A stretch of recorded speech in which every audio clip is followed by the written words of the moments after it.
Good morning, champs. Today, we take our first step into complex analysis. Our goal is to show that the function f of z equals z squared is holomorphic, and to compute its derivative. We write a complex function as u of x and y plus I times v of x and y. Holomorphic means that the function is complex differentiable. This forces the Cauchy-Riemann equations.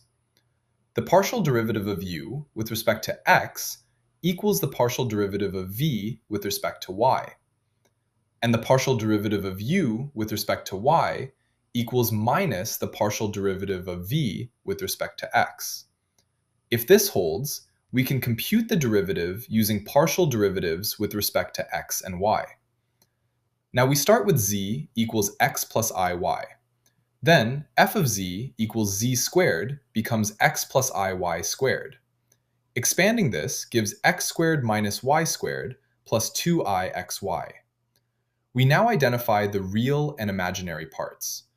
The real part u is x squared minus y squared. The imaginary part v is 2xy. Next, we compute the partial derivatives. The derivative of u with respect to x is 2x. The derivative of u with respect to y is minus 2y. The derivative of v with respect to x is 2y. The derivative of v with respect to y is 2x.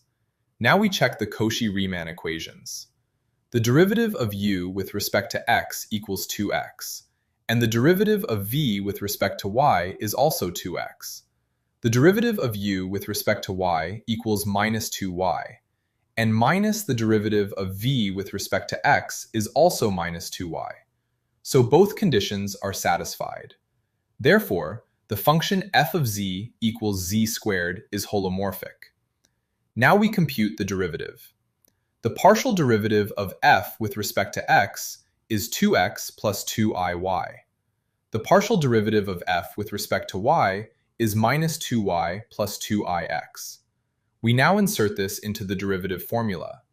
After simplifying, we obtain 2x plus 2iy.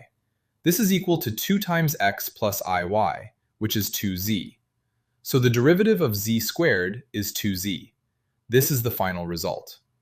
Holomorphic functions behave like real functions, but only because strong hidden conditions are satisfied.